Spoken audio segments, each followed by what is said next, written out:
Você está falando em felicidade no mundo competitivo, no mundo cada vez mais desumano. Gente, nós precisamos acreditar nisso. Acreditar na felicidade. Tá? Criar mais amor ao nosso trabalho. Criar mais amor ao que a gente está fazendo. Não trabalhe para ganhar dinheiro. Porque se você trabalhar por dinheiro, você virou uma prostituta. Nós brasileiros temos que acabar com essa mania de que trabalho é uma encheção de saco. Trabalho é um sacrifício. Gente, trabalho é uma realização da nossa alma. Precisamos criar amor, gente. Cada vez mais a gente precisa criar amor. Eu vou contar uma história que eu fico um pouco sem graça de contar, mas estou me sentindo tão emocionado aqui que vou falar da minha mãe. Como eu estava falando para vocês, quando a gente era criança, a gente era muito pobre lá em casa, mas muito pobre. Vocês que me veem na televisão talvez pensem assim, o pobre é que o motorista do pai dele não estava sempre disponível para ele. Mas a gente era muito pobre. Só para vocês terem uma ideia, a gente era tão pobre que eu imagino que com o coração sangrando, muitas vezes minha mãe tinha que falar, Beto, não come mais batata porque seu pai não comeu ainda. Não é que não tinha mousse de morango, torta de maracujá, não tinha coisas básicas para o menino. E nesse contexto, um dia meu pai chegou para mim e falou assim, filho, você se prepara que domingo nós vamos para o circo. Gente, nessa época não tinha nem televisão, nem colorida, nem branco e preto. Não é que pobre não tinha nem pobre nem rico, não existia no Brasil ainda.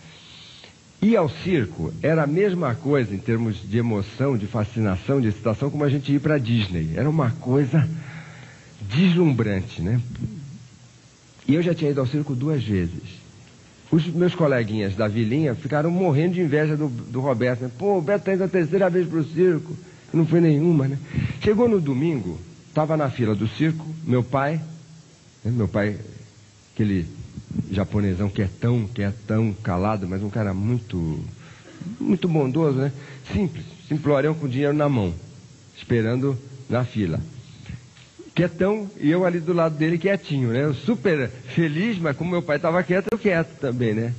E na frente da gente, na fila, tinha uma família, um casal e 6 filhos. E aquele pessoal, gente, era pobre. O pessoal era pobre. Os caras eram tão pobres que eu, na minha pobreza, olhei e falei, meu Deus, que gente pobre. Como esses caras são pobres. Mas sabe aquele pessoal pobre mesmo? Sabe o pessoal pobre? A calça tudo remendado, o sapato, um tênis, outra sandália. Mas aquele pessoal bem unido, bem legal. Mas aquelas crianças estavam muito felizes porque elas estavam indo ao circo pela primeira vez na vida. O tipo de conversa era uma conversa de, sabe, pô, será que tem palhaço esse circo? Aí, sempre tem um irmão que sabe tudo, né? Lógico que tem, pô. Como que não vai ter palhaço? Mas como você sabe? Você nunca foi? Eu não fui, mas eu sei, pô, né? E aquela loucura, aquela alegria das crianças. Quando abriu a janelinha da bilheteria do Cirquinho Mambembe, o pai chegou e falou, são 8 ingressos, 2 adultos e 6 crianças. A moça fez as contas e falou algo, vamos colocar aqui uma imagem. A moça falou, são R$30. Quando a moça falou R$30, gente, fez-se um silêncio. O pai olhou para a mãe olhou para o pai. Os dois se olharam, os dois olharam para os filhos, os dois olharam para o infinito, acho que para ver se aparecia um anjo da guarda. Os dois se olharam de novo. E o pai, num ato supremo de coragem, olhou para a moça e falou, mas moça, não são R$23? A moça pegou e falou, cada adulto é tanto, cada criança é tanto, portanto são R$30. Nesse momento, gente, nossa, ficou emocionado. Nesse momento, meu pai pegou o dinheiro que estava na mão dele, jogou no chão, se agachou e falou, moço, esse dinheiro é seu.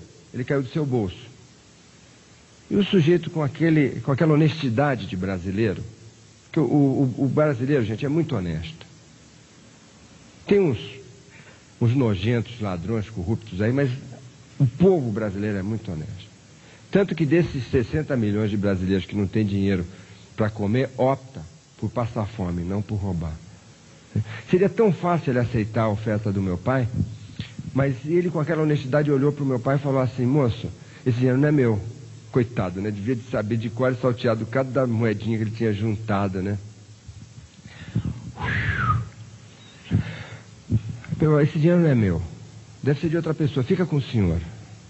Meu pai, ainda agachado, a mão estendida, falou, olha, esse dinheiro é seu, por favor, aceite. Quando o sujeito se deu conta do que estava acontecendo, ele não segurou as lágrimas. As lágrimas escorreram pelo seu rosto, ele pegou a mão do meu pai, com as duas mãos, falou, moço, eu não sei por que o senhor está fazendo isso, mas eu quero dizer para o senhor que eu nunca vou me esquecer.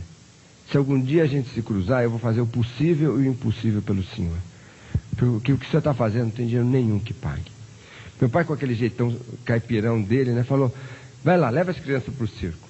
O sujeito pegou o dinheiro, completou os ingressos, entrou a criançada fazendo aquela super algazarra. Eu ali do lado quieto, ele me olhou com aquele olhar bondoso, me segurou pela mão e falou, filho, vamos jogar bola hoje à tarde? Tantos anos depois, eu não me lembro da primeira vez que eu fui ao circo. Eu não sonho de me lembrar da segunda vez que eu fui ao circo. Eu não imagino que nem debaixo de hipnose eu vou me lembrar da quarta vez que eu fui ao circo. Mas eu me lembro, gente, da terceira vez que eu fui ao circo. Dessa vez, eu não vi os palhaços, não vi os malabaristas, não vi o mágico. Mas eu certamente vi uma das coisas mais importantes da minha vida. Eu vi que eu era filho de um cara muito legal. Eu vi que eu era filho de um cara que tinha o maior amor pelos filhos dele, mas tinha também o maior carinho pelos filhos dos outros. Meus pais fizeram muita grana. Eles que levaram a gente para a classe média. E eu sempre fui muito fã do meu pai. E um dia meu pai chegou e falou assim, filho, você quer ser rico? Eu falei, lógico, pai, eu quero. O que eu preciso fazer? Ele falou, ajuda as pessoas a serem felizes. E eu, garotão, eu falei, mas isso dá grana, bufunfa, cash, dinheiro no bolso mesmo, pai? Ele falou, filho, foi assim que a gente construiu esse monte de farmácias. Mas mais importante que o dinheiro são os amigos. São as pessoas torcerem por você. Porque não tem nada mais triste que você não ter um amigo para comemorar uma vitória.